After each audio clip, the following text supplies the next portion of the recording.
Hello, darlings, and it is my pleasure and privilege to wish you a very warm, wibbly wobbly, willy waving welcome to Thursday Night Live. I hope your day has been splendid, absolutely stuffed to the brim with extra plumptiousness. And we're going to be here together for the next hour, and we're going to wave away Thursday. We're going to welcome in yet another Poets' Day, darlings. Piss off early, tomorrow's Saturday. Yep, the weekend is almost upon us. How quickly has that come round? My goodness gracious me. So, yeah, tell me all about your day. Tell me what you've been eating. My day has been a nightmare. A nightmare. After yesterday turned out to be positive, I was so excited about today. I was looking forward to getting the video edited, having a nice lunch, having a productive day, doing some bits, and yeah, it kind of didn't work out like that, darlings. But it's all good now, isn't it? We're here, we're together. So yeah, send me a voice note on the normal number. Um, Talk to me in the comments. Tell me all about your day. Tell me about your food. All of the normal stuff, darlings. Tell me what's on your mind at the moment. And tell me what your biggest current hope or ambition is. That's quite an interesting one, isn't it? There we there we are. There we are. I hope you are all well, and I'm looking forward, as I always do, to our time together. It's been a warm day, hasn't it? And it was quite warm last night, but it doesn't feel warm at the moment. In fact, it feels bloody chilly. The radiators aren't on, so can't be that cold, I suppose. Boo! Anyway, let's wade into the. No, let's have a sip of a drink, shall we?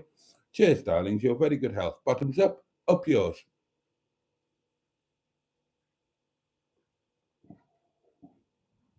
Uh, Marvelous. First cab off the rank tonight is it's our dear friend.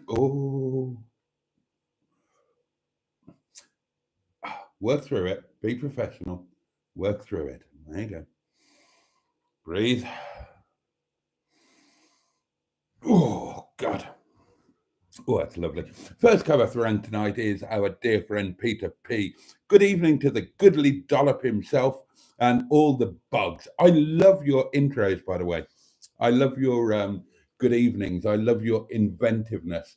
And I particularly love being called the goodly dollop. It's a phrase that I love, and I would be delighted to have that phrase applied to me. Yeah, I would love to be referred to as a goodly dollop or thought of as a goodly dollop of Boaty. And of course, the bugs. I love the bugs. And Peter P was very closely followed by the fabulous Amy, who bids him a jolly good evening, deploys an emoji. The emojis are too bloody small. I can't see what the hell they are. What's that one? Um, uh, Good evening to me and all of the community. I wonder if Mustard will make an appearance, as well as the glorious Emma Lemon, who was greatly missed last night. Emma has got things going on at home, so I doubt she will be with us tonight, bless her. You know the rules. I'm sure that many of you out there are parents. You know the rules. Kids come first. Certainly, they come before the live stream. So, yeah, don't be surprised if Emma's on the missing list for a while. I have a question, goes on Amy, for Emma or anyone else who lives in the Norwich area. Did you hear the loud bang and did your windows rattle at around 1 p.m. ish today? If you did, it could be A, Boaty letting off, B, Boaty blowing his nose, or C, a sonic boom from a couple of Typhoon jets being deployed. Well, I mean, I am 200 mile away from Norwich. Where's Jimmy Quinn? He wasn't here. He wasn't here last night either, was he? Oh, hope he's okay. Oh dear. We are gathered here, says Ian Hulley, this evening in the presence of genius, and the whole chatter crew. Oh yeah, and not forgetting that there boaty bloke. Can't argue with that. The lovely Simone is with us and says good evening, everyone, and a jolly good evening to you, Simone. Hope you are most splendidly well. Um, Pocahontas 100 is here. Hello, Boaty, and all in chat. Hope your day was good. And we hope the same for you, Pocahontas. Matron is here. Evening all. Not sure if Emma will be joining us tonight. I imagine probably not. Uh, Hi, Madam Fanny, says Peter P. She'll be with us in spirit, says Ian. Quite right, too. Bad Books is here, says good evening all. Hi all, says Amy again. Remember to like and subscribe. It's greatly appreciated. You know that. Oh, speak of that, Emma is here, but it might only be very briefly that she's here. There's stuff is going on, but she wanted to reply to Amy. No, she didn't hear a boom or me blowing my nose or blowing off, and is asking Amy if she lives near her. Almost Zen is with us. Hello, Boaty and the Boatomaniacs. Skick says Jimmy's not here. Can he be contacted? I'm sure that certain people will be on the case. Skick, how are you, mate? I was near Fakenham at 1 p.m. says Bad Books, but I heard no bang. Almost Zen says it's been a rough day, you and me both, mate. But glad to be here where Boaty never fails to cheer me up. Oh, bless you. Well, I'll do my best to do the same again. Evening meal, says Ian Hully. Here we go. We're getting on to the good stuff, darlings. We're getting on to the food. Evening meal. Roast beef. That's a great start. Great start. Roast potatoes. Excellent. Peas. Ugh. Carrots. Ugh. Gravy. And 2 large Yorkshires in beef dripping. Oh, God, that sounds fabulous. Simone says, ambition to not be single when I hit 50. Well, what are you doing to make that happen, Simone? Well, as you know, I have great interest in people living the single life and people trying not to live the single life and people insisting on being the single life. I really must do a live stream on the singles YouTube channel. Get that ramped up. But it's quite an interesting subject, Simone, because I had dreams this morning. You know, in the hours just before you wake up after you've had your proper sleep, during the REM sleep, rapid eye movement. I had dreams where I was with various ladies. I knew all of them. One of them was the artist formerly known as Mrs. Boaty. And I'm wondering now, I kind of retired hurt after Chinese Madam. There have been very few. This is an interesting subject to discuss.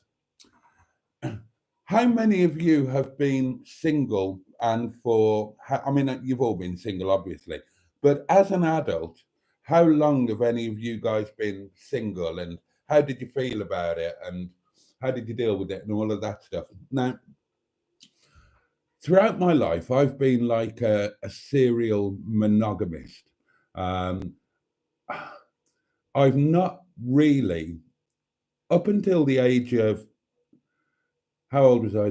Up until the age of 50, I've never really been single as an adult. I've either been in a committed relationship or I've been having serial. Oh, you know what I mean. You know what I'm trying to say. When you're not with somebody, and I was a younger chap, then you had girlfriends, didn't you? I'm sure you've all been there. You know, you'd have dates and you'd have whatever. So, you know, every night you'd be out on a date with a different person until you really fell for one of them. And then you'd be in a relationship and you'd be with them.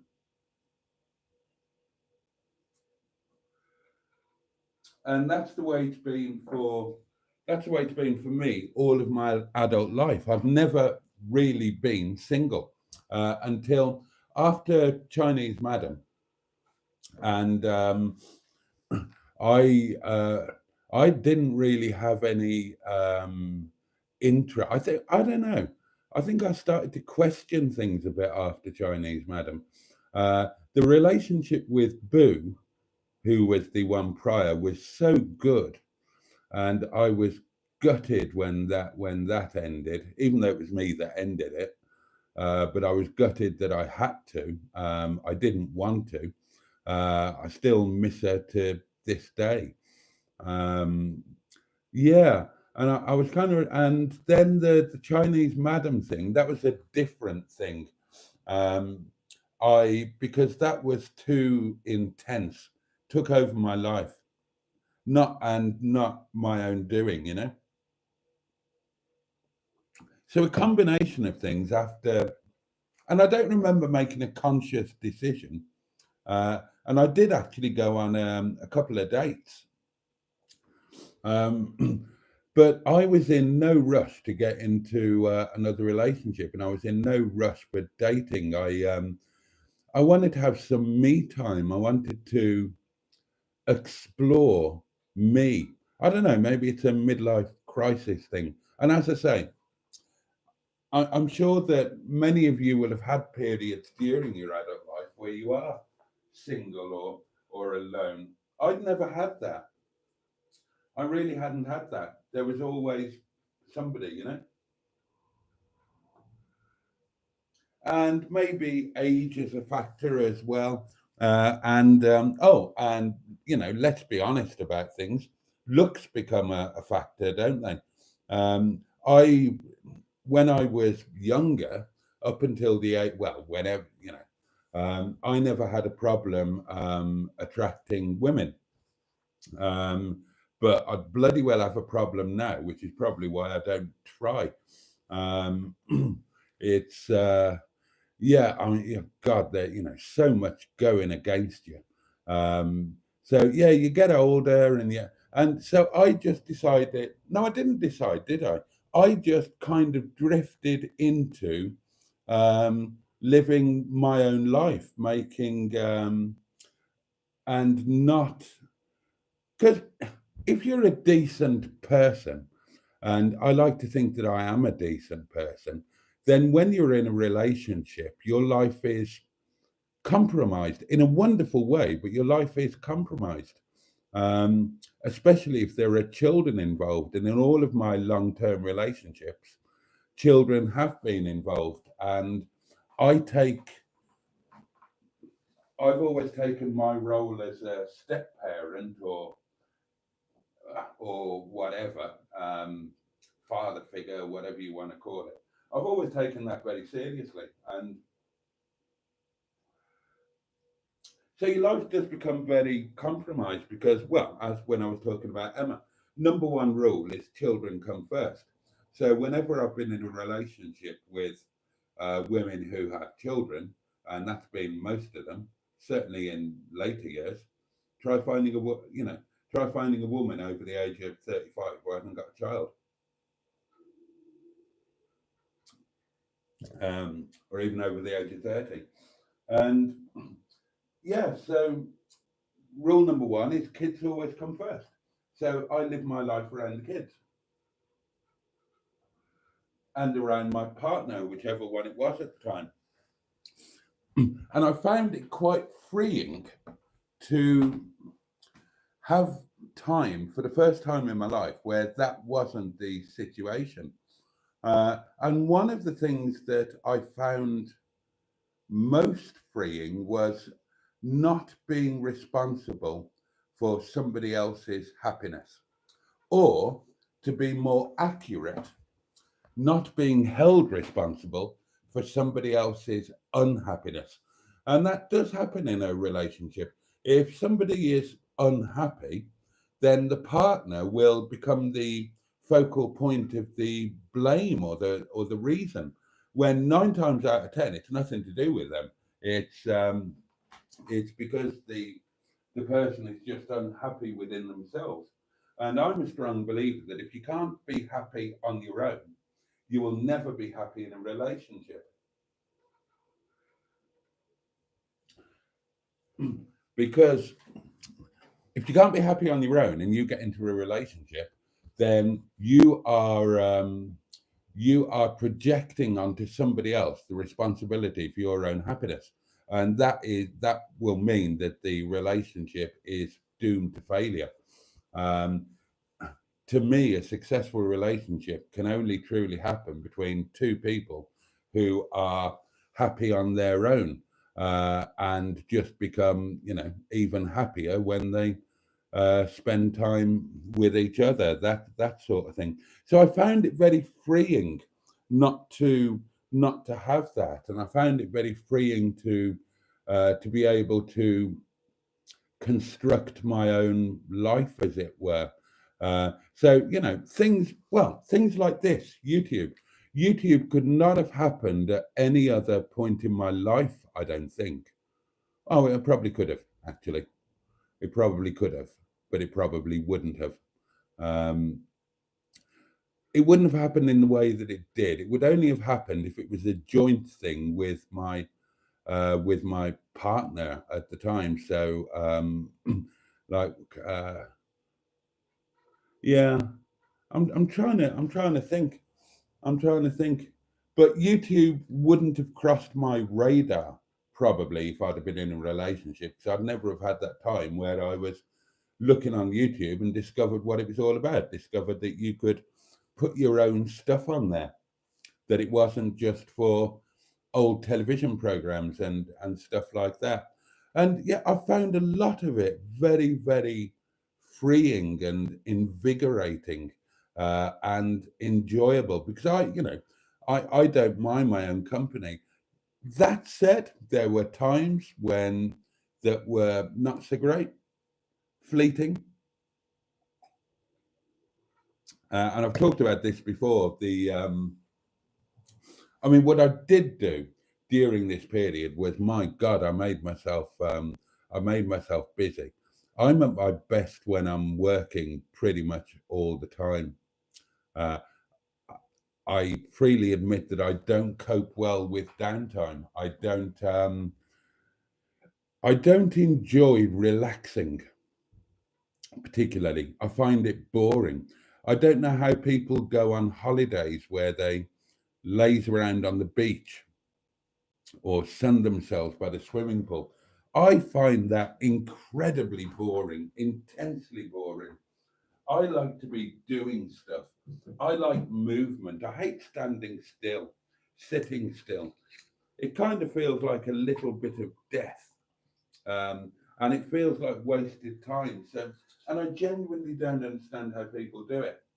Lying on a beach, lying on a sun lounger, sitting on the settee, gazing vacuously at the television. Oh, what a waste of life to me. You know, everybody's different. But the point of this long ramble is that I'm starting to get some feelings creeping in, thinking that, yeah, maybe I don't want this for the rest of my life. I'm starting to miss there being someone. You know what I mean? I don't know if I'd want to be living in somebody else's pocket again 24/7, but I do. I am starting to miss there being a someone, someone for this and that, and definitely the other. Do you know what I mean? I wouldn't mind there being a someone now, but that is also tempered by the fact that it's almost certainly impossible that it could happen, which is quite odd. It's like I imagine, and I'm no expert. So I told you I'm no good at sitting down. I need to walk around. I imagine it's a bit like the menopause is, or was, or will be, for you lady chaps. So you might not plan on having any more children ever, but emotionally and psychology, when that change in your body happens, and it goes from being you don't plan to or you choose not to you are unable to, that's a very different mental shift, isn't it? A very different mental shift indeed. Uh, and it means that an important part of your life is gone. There's a bit of a full stop. It's like one of the toll booths that you go through on the way to the end of days and all of that thing. And I'm not going to suggest that uh, it's an exact it equates exactly, but I've kind of gone through a thing like that. Whereas I've gone from when I was 50, and I was 50 in the January. Chinese madam got booted out in the September. And then, as happens when you hit 50, God, don't you start falling apart? Things start falling out and things start growing where they shouldn't, and all sorts of changes happen. And so I've kind of gone from thinking that, yeah, I'm going to enjoy myself. I'm not going to date. I'm not going to think about a relationship or anything like that. I'm just going to enjoy myself. And that's changing now, or possibly has already changed to you don't have a choice. You don't have a choice. Things have happened over the last 3 years that mean that my chances of finding a relationship have become infinitesimally small, to the point of so impossible that and that's a change. That's an emotional change, isn't it? Because it's like that menopause thing I said. It's gone from your choice to being something that is thrust upon you.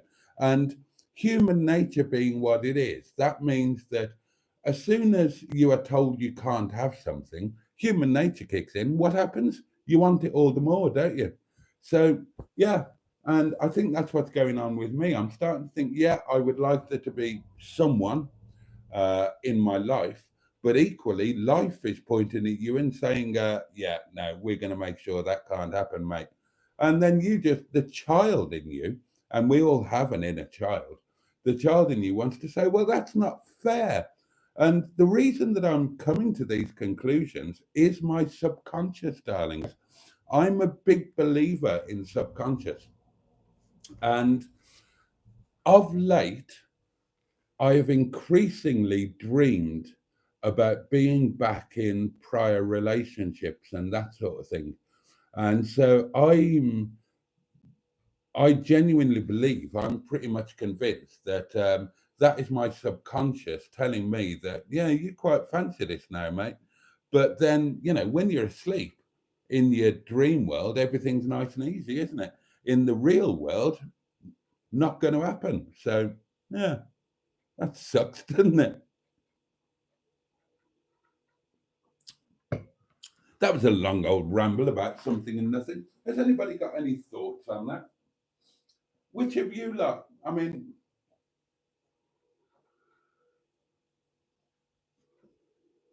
it's obviously not for me to pry, and feel free not to tell me.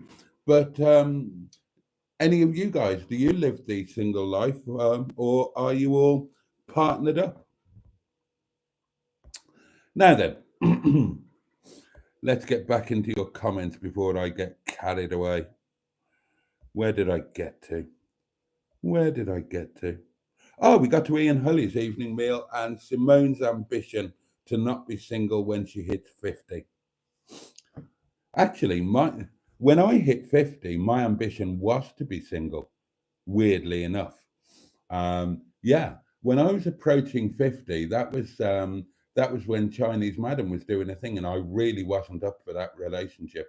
And she genuinely forced it to happen, pulled out all the stops, all sort of every little trick in the book that she could manage. She absolutely did. Um, because yeah, I was quite okay being single. I genuinely. I know most blokes, you're about to hit 50, you're about to hit a big old milestone, you're probably going through some kind of midlife crisis. And if you say to most 50-year-old blokes who just found themselves relatively recently being single, hey, how do you fancy having a beautiful, hot Asian nymphomaniac 20 years younger than you who loves you to bits? They're going to say, oh, God, yeah, dream come true. I genuinely didn't feel like that. I did everything that I reasonably could to stop that relationship from happening. But she was more forceful and cleverer than me. And she had nice boobs. I'm only human, darlings. At the end of the day, I'm still a man.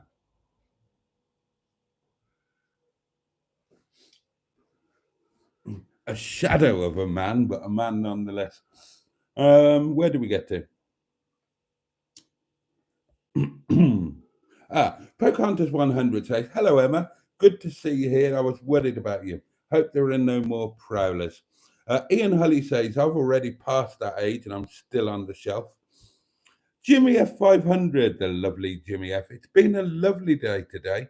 Even summer, even summer like.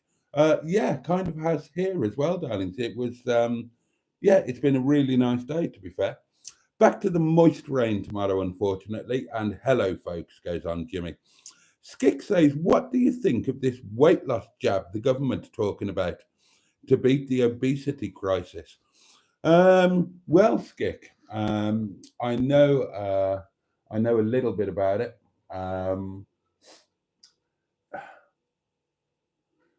They're talking about it being useful for other conditions as well. What do I think about it?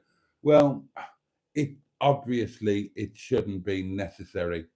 A very funny man called Simon Evans does a very amusing piece of stand-up, or did a very amusing piece of stand-up. He's quite posh, and I like posh comedy. I like Monty Python, you know. And he said that one of the things that makes Britain unique on the world stage is that we are one of the very few countries where the poor are fat. And think about it, it's a good point. It's a good point. Normally, in a country's demographic, then the poorest in the country will be the most underweight because they can't afford to eat. But in Great Britain, the opposite is true. So we're obviously doing something wrong. And, I'm a fat bloke, so I'm in no position to talk. And I've got no raving objections to people choosing to be fat or whatever. But there's no doubt that there is a crisis, and I suppose something needs to happen, but it shouldn't need chemical intervention. It should be a societal thing. It should be a societal thing and a parenting thing.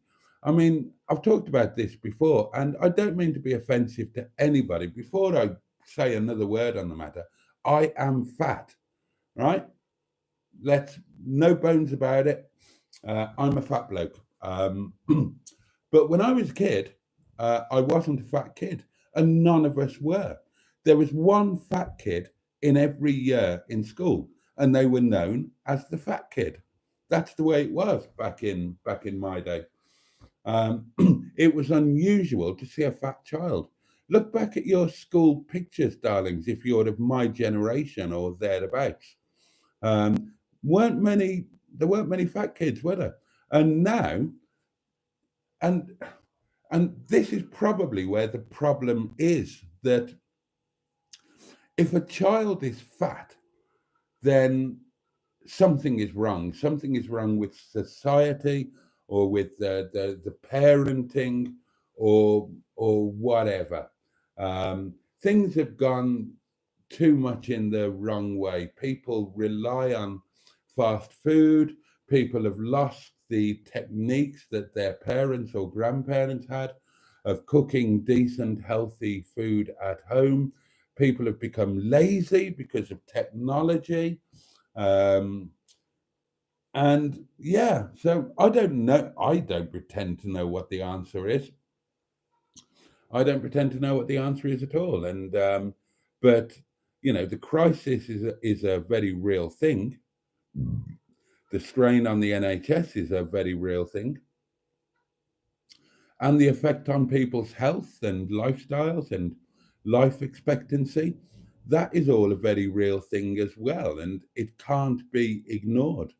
And if the only answer is a chemical one, then by definition, it then becomes the only answer. And what's the alternative? It should never come to that, Skick, but maybe it has, and maybe there is no alternative.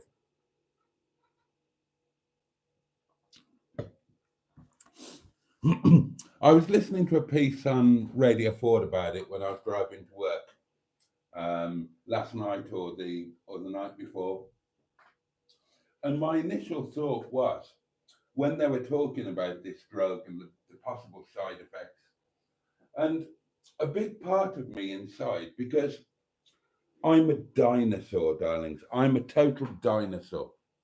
I'm not politically correct. I don't pretend to be. I try not to offend people. I hate the idea of offending people. And I would never deliberately be provocative or offensive. But I'm a dinosaur. I'm a product of a certain generation and I have certain set ideas. And when I was listening to this piece on Radio 4, this news piece all about this weight loss thing, a huge part of me inside was just screaming, "Put the knife and fork down."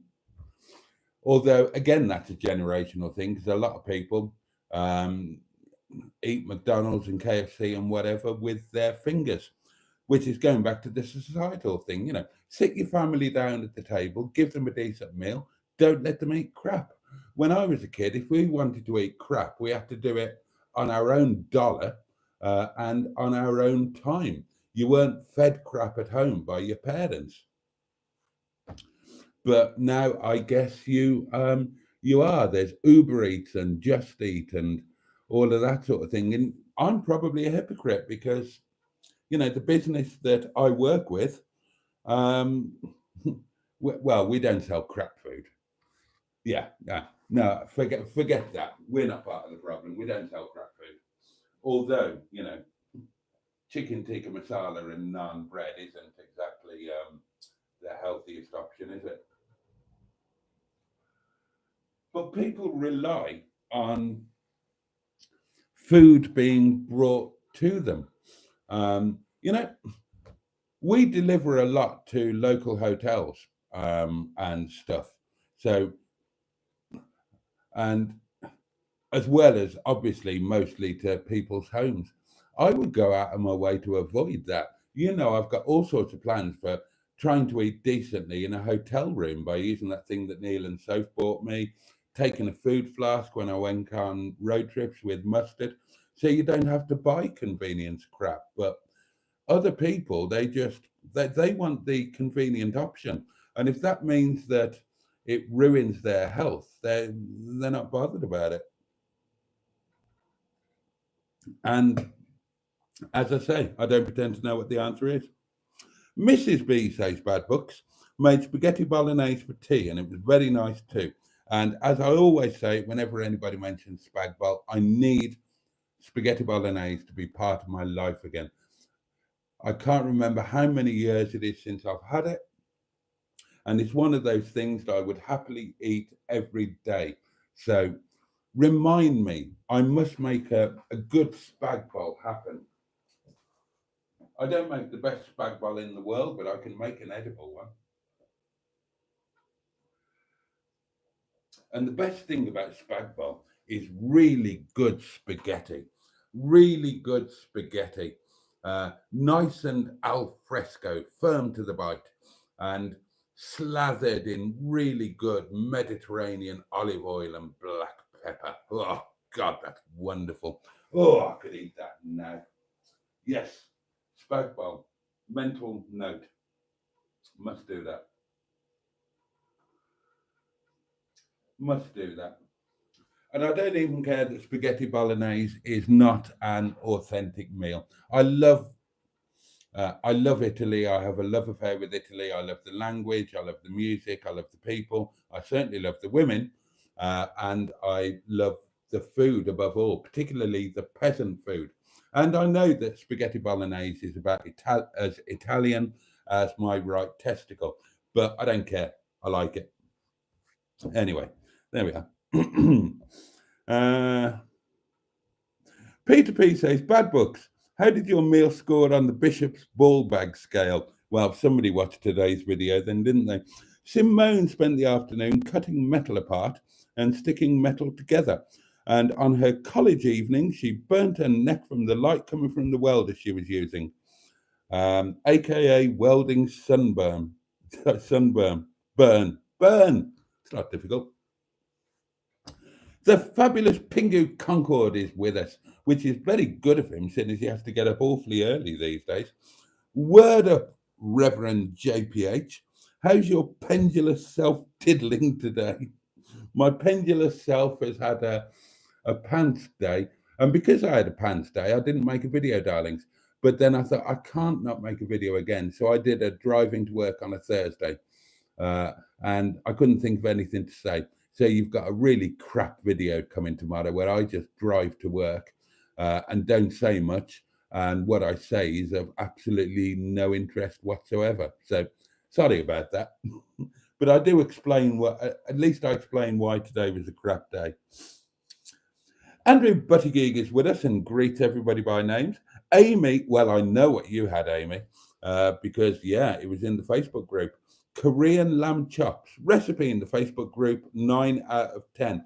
And thank you, Amy, for using the Facebook group as I've asked you to, with little insights into your life, stuff that other people might find interesting. I love that you shared the recipe. And now, I don't eat lamb for reasons of hypocrisy. I am a meat eater, darlings. You all know that. I don't eat lamb because, and this is the ultimate hypocrisy, I've got sheep in my field there. First thing I see when I open my eyes, you've seen the videos, you know where it is. In lambing seasons, I see the lambs. I can't eat them. I can't eat them. I just can't. And yet I do eat meat. So yeah, I'm being a total hypocrite, but at least I'm honest about my hypocrisy. Mustard laughs about this. He laughs that I will admit to all of my faults and just say, yep, that's how I am.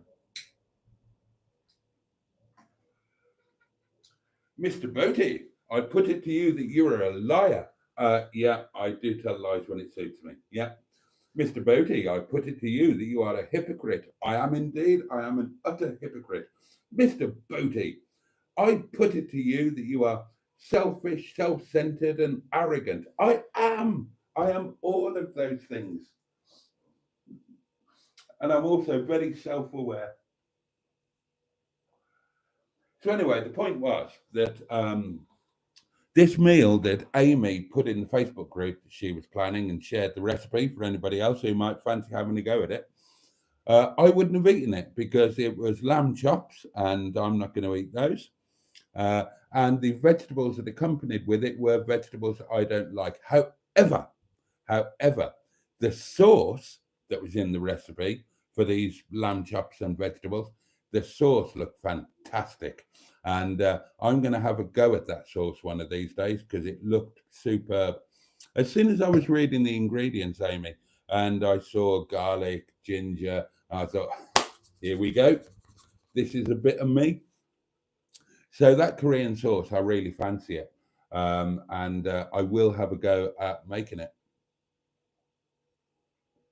And I did note your comment that you only used a quarter or a third of the sugar, because you and your other half don't have a sweet tooth, and I very much don't have a sweet tooth.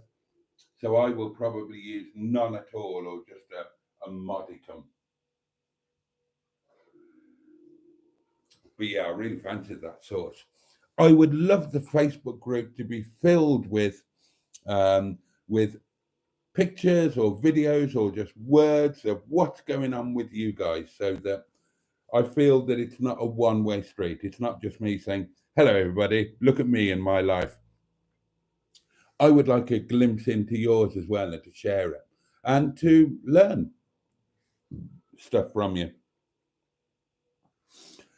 Anyway, Amy gave the meal 9 out of 10.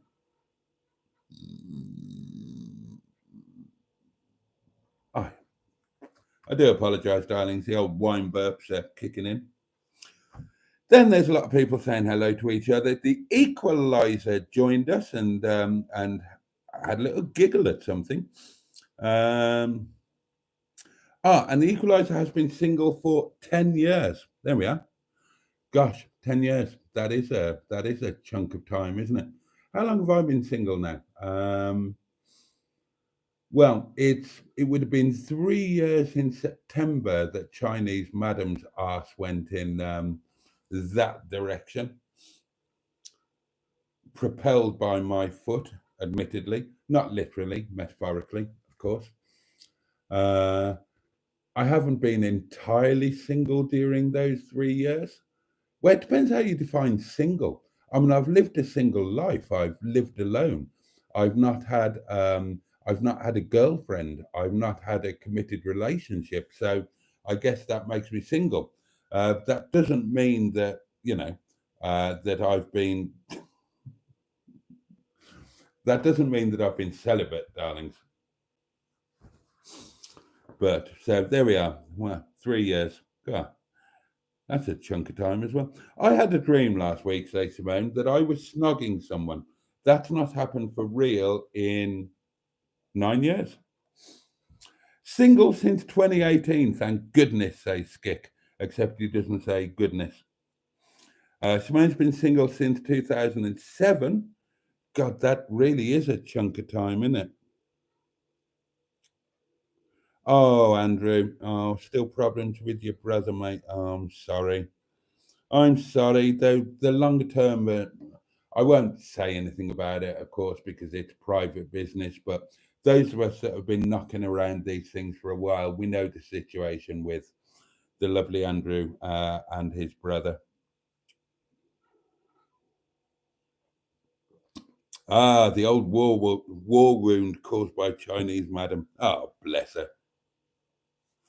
Bless her. Oh, and somebody's having to explain the bishop's ball bag thing. Yeah, absolutely. Trademark Boaty's world. Amy hasn't been single for 49 years. So I was so young when I was single. It was fun saying my age, but I'm happy to be married. That's nice. That's nice. No, Pingu, no, it's not. David Fisher has been married for 30 years to his lovely wife, and that's from the age of 24. Good on you. Good on you. I admire a good marriage. I admire it, and I'm jealous of it. My grandparents had an amazing marriage, and I thought it was a wonderful thing. And it's a weird thing when you're a kid, you aspire to things, don't you? And I'm sure a lot of young boys or young men, I'm sure they dream about bedding loads of women and driving fast cars and living the playboy life. And I kind of did that, but it was never my dream. I never dreamt about it. It just happened.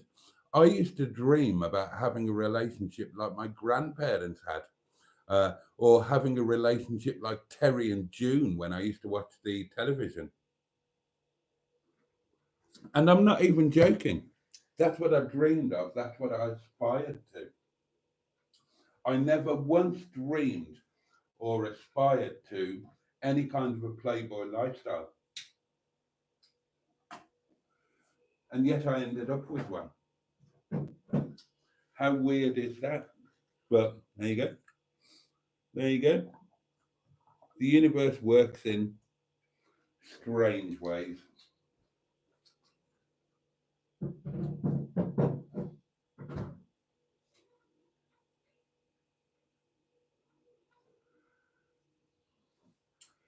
And every relationship that I've had, I've really tried to make it work. And I wanted it to last forever. Every time I've been engaged and the one time I've been married, then at the time and in my mind, it was for absolutely for life. And I've been in relationships that I should have left earlier because they weren't healthy. And I've clung on to them because at heart, that's what I am. Uh, I'm not a bloody playboy numbers man, all of that sort of thing. It's not what and who I am. It's just the way that life worked out. And I still dream that, although, as I've been saying, it's not really possible, but I still dream of having that. Anyway, after 20 years alone, it's boring, says Simone. I don't understand how people get to the point of getting wed. I've had two relationships in my life. One was 1.9 years and the other was 6 months.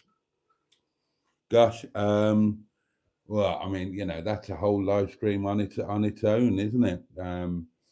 Talking about that.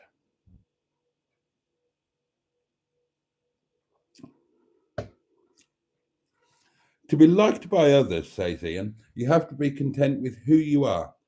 Blagging it and self confidence plays a huge part.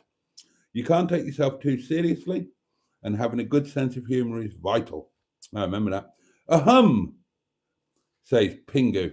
Boaty, may I remind you about the story you told us all many moons ago about the millionaire's PA? Yeah, well, that was her fault. That was her fault. I'm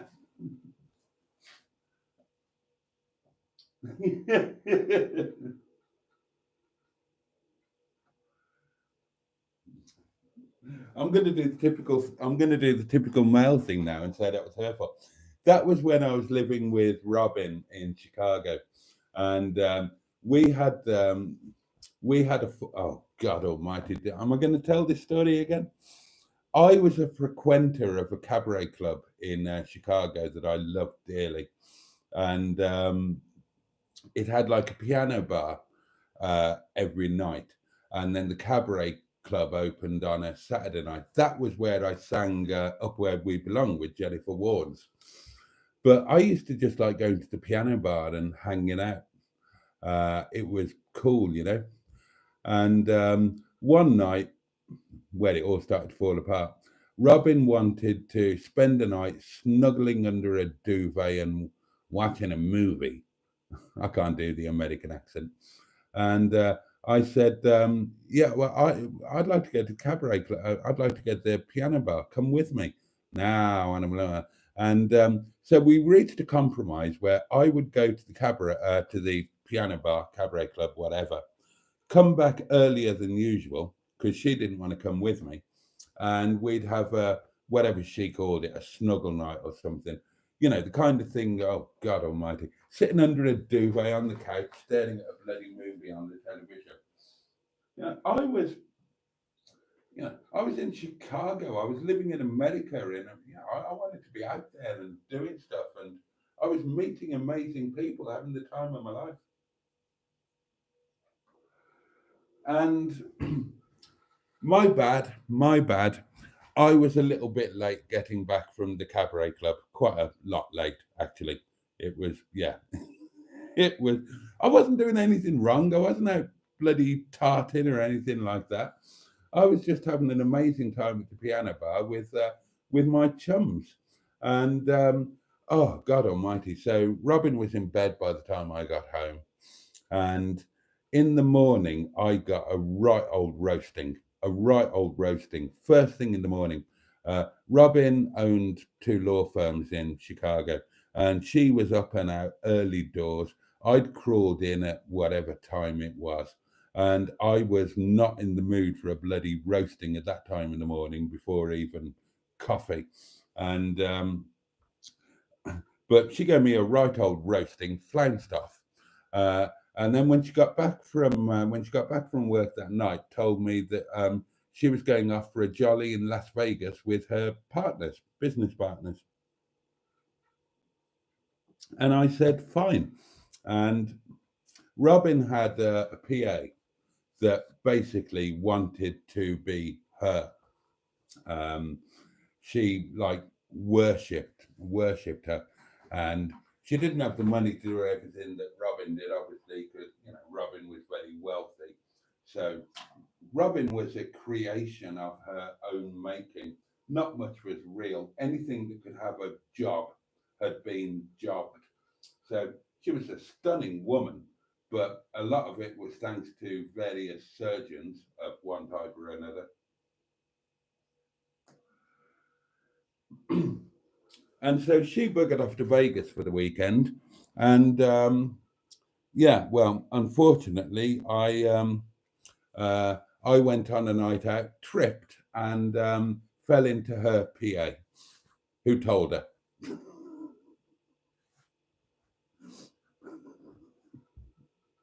I told you I'm a hypocrite. Oh dear, oh dear, oh dear. Thanks for mentioning that, Pingu. Our relationship, says Amy, is based on we are two separate characters. Both of us have different interests, which we pursue, but we do have interests that go together. Separate bedrooms to get away from the snoring helps. I agree so much with all of that. I think that the best relationship is made up of two individuals who remain individuals. Um, and they don't try to become a unit in and of themselves where they try to combine their two individualities. I believe that if two individuals try to do that, then they each take away from themselves. Uh, I'm with, I'm totally with Amy on this one. I think the strongest relationships are built on individuals who have their individual lives, preferences, whatever, but come together to do stuff. And that way, it's two people adding to each other, not two people taking away from each other. And so often in a relationship, it's two people coming together, meaning that elements are subtracted from each of them. And the separate bedroom thing, I've talked about this many times before.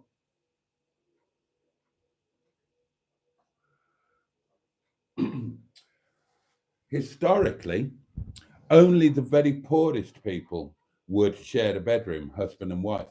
And they would only do it because they were too poor to have a home with separate bedrooms. It was always considered the lowest class thing to do to share a bedroom. You would always have separate bedrooms. Now, I've never, hang on, I'm trying to think. I've never had a relationship where we had separate bedrooms. Um, but I wouldn't object to it. In fact, now I would probably welcome it. Like, you know, if in a parallel universe I actually got into a relationship with somebody and they were a normal person who went to bed at a normal time, then there'd be serious problems, wouldn't there, when I'm crawling into bed at 2 o'clock and they've been in bed since 10 o'clock. And then they're getting up at 6 o'clock and I'm not getting up until 9:30 or something like that. So I wouldn't have a problem with separate bedrooms at all. Not at all. I've never had it, but there are probably times where I wish I did, and it might have actually helped matters. I talked about this before. There are, I don't know what it is. I've had partners where there've been a couple of partners that the best thing in the world has been to sleep curled around each other, but that hasn't worked with all of them. And I don't know why. And it's not a sexual thing or anything like that. Um, I'm not sure what it is. Is it an indication of how deeply in love you are, or is it some sort of physical compatibility? I don't know. I mean, what I can tell you is that, let's pick some examples. Um, the artist formerly known as Mrs. Boaty and I, we would not sleep wrapped around each other. We would wrap ourselves around each other prior to sleep and after sleep, but not during sleep. Whereas with um, Boo and I, we were like conjoined twins when we slept, and it was wonderful. It felt so natural, and I loved it. But yeah, weird thing that. Andrew says, and tonight on Boaty's World, relationships or the lack thereof. Yeah, Matron is agreeing with Amy. Pocahontas 100 says, Boaty walks around like a lecturer in college. I can't sit still. I hate sitting still. If you ever saw me on the telephone, like I'll be on the phone to Mustard for an hour or more, and I never stop. When I'm talking on the telephone, I walk, I dust, I polish, I do all sorts of things. I'm lousy at sitting still. It feels like, it feels abnormal.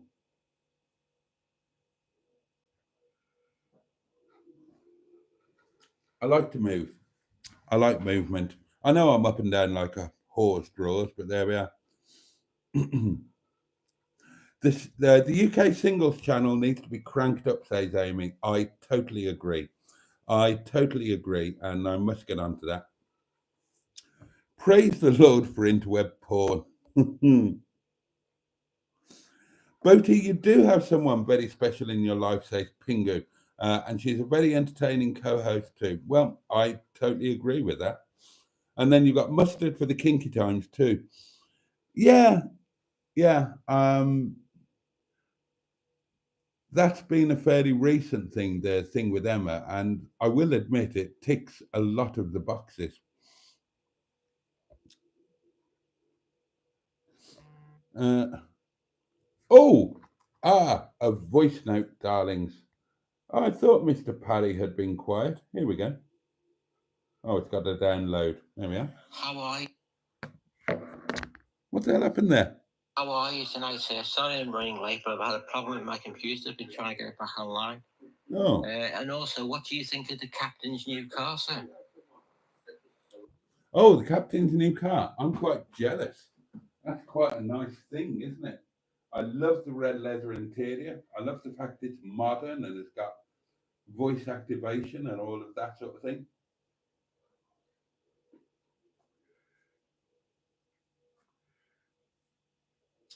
And I love the fact that it's kind of a perfect family wagon for him. But I'm not going to get too excited about it because he'll sell it. I confidently predict that he won't have that car in. He won't have that car in December. Is my prediction. Grange Hill always had a fatty, says Andrew. But yeah, one. Dinosaurs rule okay, says Andrew.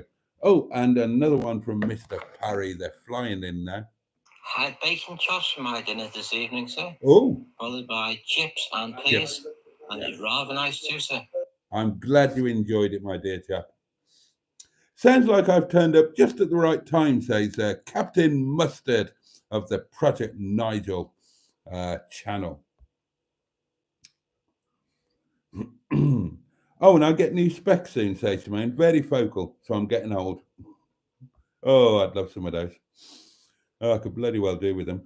Oh, Alan Simpson is with us. Greetings, honourable community. How are you all? And greetings to you. Good morning, Officer Crabtree, says Pingu. Can I borrow someone's notes on this lecture of Professor Boaty? I disagree with some Boaty food ideas, says Mustard. Well, that's all right. Do you throw your spaghetti at the wall to check if it sticks or is ready? No, I don't, Alan. I have my own methods. Just eat until you explode, says Pingu. It's very profitable these days. 2 meals a day for me usually, says Jimmy F500. Although today I was busy, so I had a dirty Chicago town stuffed pizza, which was disgustingly good. But it makes me a hypocrite. Sorry, Boaty. Sorry, Boaty will not approve of it. Well, I approve of hypocrisy. I'm up there. Mr. Creosote. You had a kebab on Monday, says Mustard. Yeah, I did. A kabida kebab. A little of what you fancy. It's not every day, is it? Oh, and Simone's dad gave her an early Christmas present yesterday, 200 quid. Oh, lucky you. Amy said if we don't eat the lamb, there would be no sheep in the field. There'd be no need for them. I don't get that argument. They eat grass. They're a good lawnmower. That's their, you know, the FSM didn't create creatures for, some of them he created for his own pleasure. And lambs gambolling in spring are a pleasure. And all right, I kind of take your point, but I'm not eating them. Definitely not.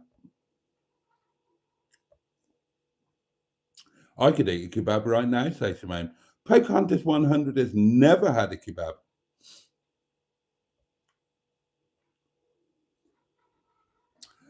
Ian says Sherry Lewis and the white sock pepper lamb chop. Does anybody remember them? Andrew does.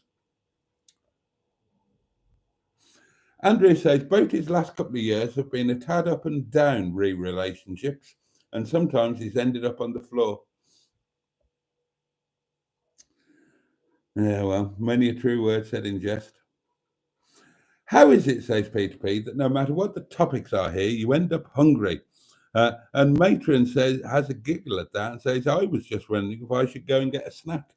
Don't think I can be bothered there as I've had a bad back today. It's spasming when I move. Sorry to hear that, Matron.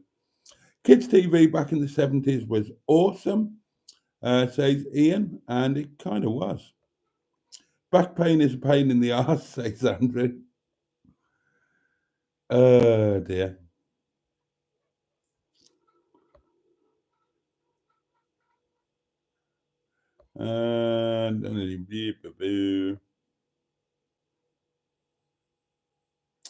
Simone says, Boaty, I've always thought that sharing a bed with someone is a privilege and not a right. Lee is here also. Good evening, Lee.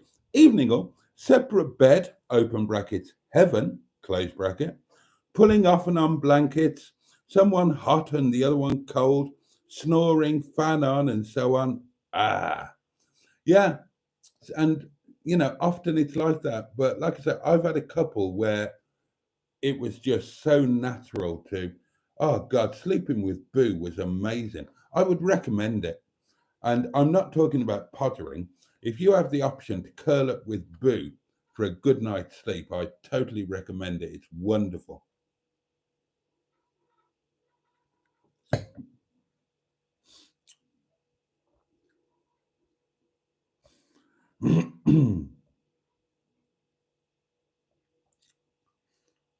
Oh, and Mustard's still there. Lee does do the old throwing the spaghetti on the wall. What, do you eat it afterwards?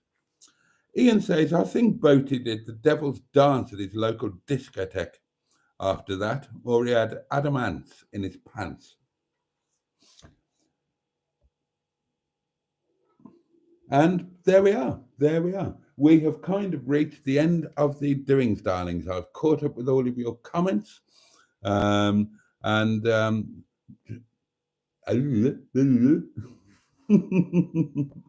So it's probably time to say good night, isn't it?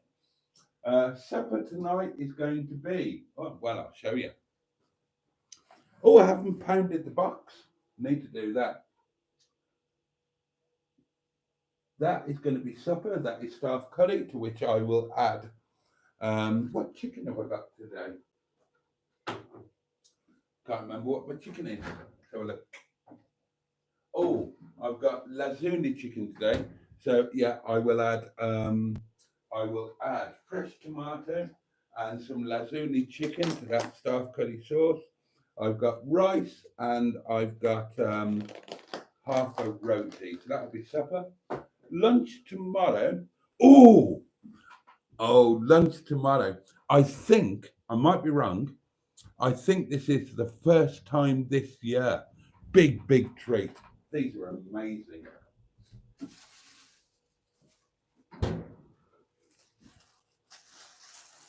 I asked Ram for these last night, and bless him, he came through. These are unbelievably good.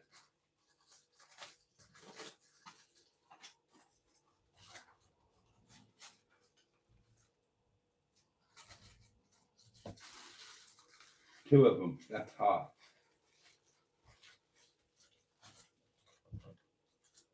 I don't know what the proper name for them is, but they're a kind of Nepali wrap. And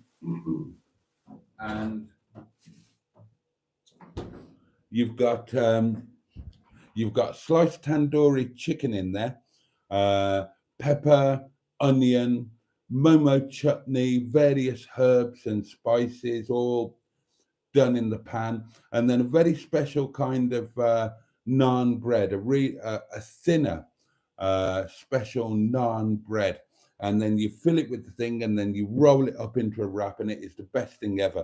And I'm sure we haven't had them this year. And I said to Ram last night, I said, I need a wrap in my life. And tonight, Ram made my dreams come true. So that is going to be lunch tomorrow. I'll have them with some fresh salad. Oh, God, that's going to be amazing, darlings. So excited about that. Shall we pound the box?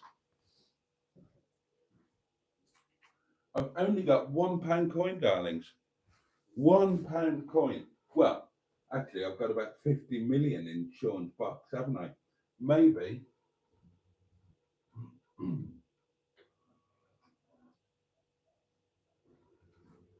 I do need pound coins for the restaurant, so maybe we're getting to the point where I should change up some of the quids in here for a note or something. But there's the pound. There's the box. That's cool. And in it goes towards my birthday treat.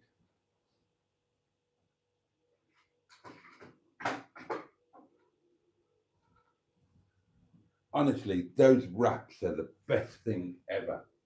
Oh, God, they're amazing. Can't wait for lunch tomorrow now. So, again, a little reminder that tomorrow's video is just shit. Don't feel that you have to watch it. And if you do watch it, thank you, but don't expect to enjoy it. But I will try and make more of an effort tomorrow, darlings. Today has been incredibly frustrating. I explain it in the video, but it's ending on a brilliant note because I've loved tonight. That's not quite in the middle, is it?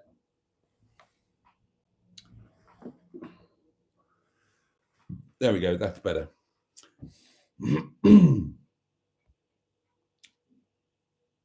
Oh yeah, and I'm getting lots of reminders for the pounding of the box. You're efficient tonight, Bertie, says Mustard. I am. I'm keen to buy myself a little bit of time, darlings, because I haven't got things done today. And you'll see why in the video tomorrow. The frustrations, blah blah blah.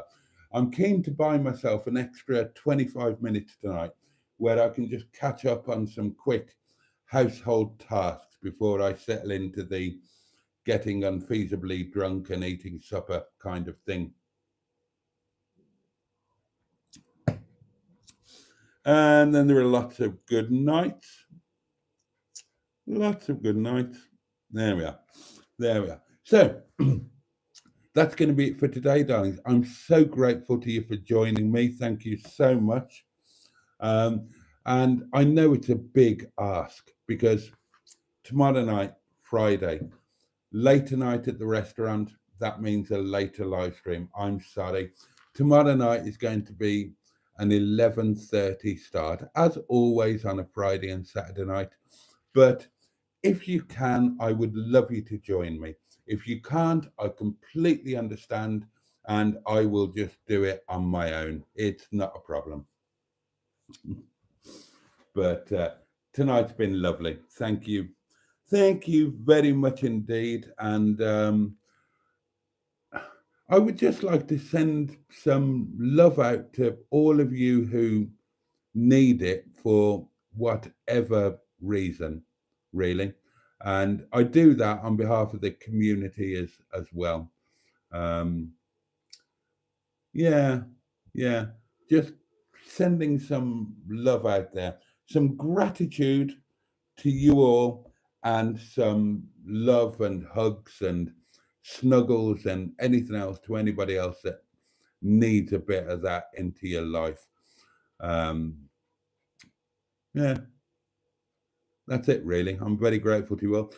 Again, thanks to you all for everything that you do in the Facebook group. I'm loving the fact that we're getting more interaction in there. More, I'm starting to feel that I'm getting to know people better, and I really appreciate that. What else? What else? What else? I think that's about it, really, isn't it? That's about it, really. So, if you can join me tomorrow, that would be absolutely lovely. If you can't, I perfectly understand. And in the meantime, have yourselves a safe and peaceful night. I hope that you are warm, safe, and relatively happy. And I wish you all a good Friday ahead. And if you can take any joy from it, anywhere and anyhow that you can, please do so. And above all, take really good care of yourselves. And of course, if you're blessed to have people for whom you care about or who cared about you, be sure to take really good care of them too. Hopefully, see you tomorrow night. If not, see you whenever. Much love from me. Thank you again. And on that note, the candle will be relit 11:30 tomorrow night, Friday Night Live. Much love from me, Pachu, and indeed, Boss.